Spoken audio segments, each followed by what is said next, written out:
तो पहला tool of analysis comparative statements. क्या हैं ये कंपैरेटिव स्टेटमेंट्स? कंपैरेटिव स्टेटमेंट्स और comparative financial statements mean a comparative study of components or elements or items of balance sheet and statement of profit and loss for 2 or more years, for 2 or more years। मतलब comparison करना है। अब दो type के comparison होते हैं, एक intra firm comparison और एक inter firm comparison. Intra firm comparison मतलब ए लिमिटेड का करंट ईयर का डेटा आप कंपेयर कर रहे हो प्रीवियस ईयर के साथ, तो उसको बोलते हैं intra firm, with in the same firm but different years. So you need 2 और more years data, minimum 2। Comparison के लिए ज्यादा करना है तो और ज्यादा, बट मिनिमम 2 तो चाहिए ही चाहिए। ये होता है इंट्रा फर्म कंपैरिजन। एक होता है इंटर फर्म कंपैरिजन, ए लिमिटेड का कंपेयर कर रहे हैं बी लिमिटेड के साथ, तो इसके लिए ए लिमिटेड का 2 साल का नहीं चाहिए, ए लिमिटेड का 1 साल का वर्सेस बी लिमिटेड का 1 साल का। तो कंपैरिजन दो टाइप के हैं, एक intra firm comparison when comparative statement of the firm's financial statement of 2 or more years is prepared, it is known as an intra firm comparison. Inter firm, A limited versus B limited, Reliance versus Tata, when comparative statement of the firm's financial statement is prepared with that of another firm, एक company का data versus another company's data, or with the industry or with the budget, it is known as inter firm comparison. So it is not necessary कि आपको 2 साल का data चाहिए ही चाहिए, दो companies के डेटा को भी कंपेयर किया जा सकता है, वो भी एक कंपैरेटिव स्टेटमेंट ही रहेगी, बट वो क्या कहलाएगा?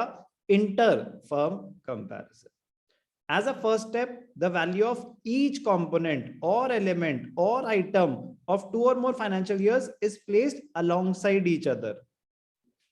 For example, मुझे कंपैरेटिव स्टेटमेंट बनानी है और मैं बना रहा हूं comparative balance sheet. Equity share capital 2021 20 lakhs, 2020 31st March 15 lakhs, तो प्लेस्ड अलोंगसाइड ईच अदर। तो दिख रहा है पिछले साल 15 लाख था, इस साल 20 लाख हो गया है, तो इंक्रीज हुआ है या डिक्रीज हुआ है? इंक्रीज हुआ है 5 लाख से। 5 लाख उसको बोलेंगे एब्सोल्यूट चेंज। फिर हम स्टडी करेंगे परसेंटेज चेंज। अच्छा 5 लाख बढ़ा है, पहले 15 लाख था, अब 20 लाख हो गया, तो 5 लाख से शेयर कैपिटल बढ़ा है। और अगर परसेंटेज में बातें करें तो 5/15 33% से शेयर कैपिटल बढ़ा है।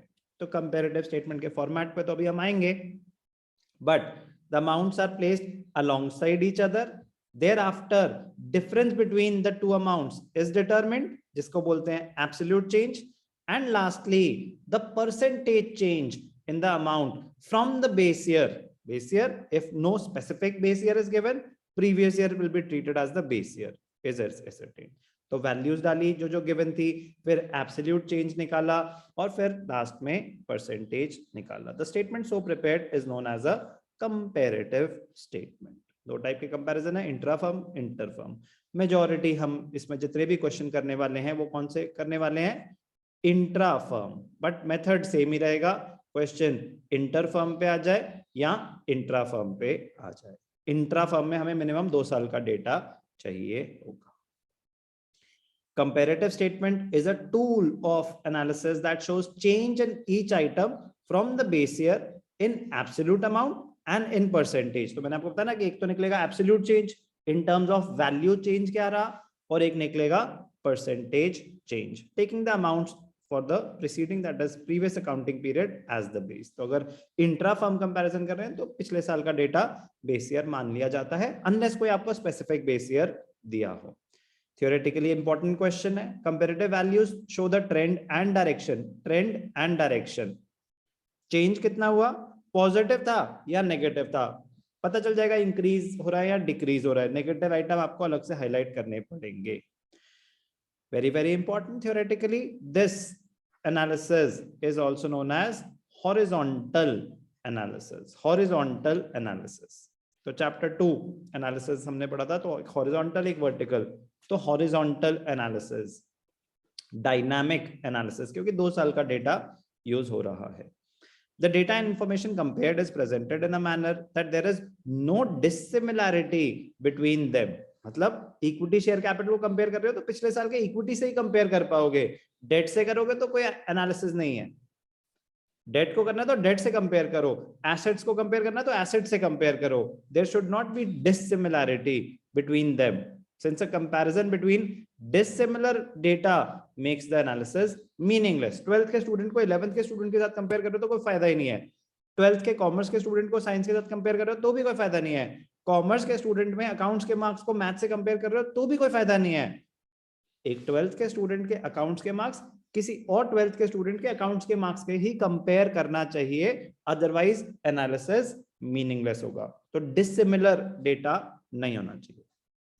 तो समराइज करेंगे, कंपैरेटिव स्टेटमेंट में क्या क्या आने वाला है? Absolute change, amounts only, increase हुए या डिक्रीज हुए, percentage change, comparison expressed in ratios, percentages of total. तो हमने मेजरली यही करना है कि एक एब्सोल्यूट चेंज निकालना है और एक परसेंटेज चेंज निकालना है. पूरी क्लास 12th में इससे आसान चैप्टर नहीं है.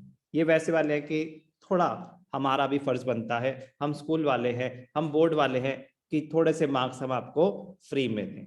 ये फ्री के मार्क्स हैं, आपको क्वेश्चंस करते ही पता चल जाएगा. एंड आई एम श्योर अभी करा तो होगा नहीं किसी ने, वेट कर रहे होंगे.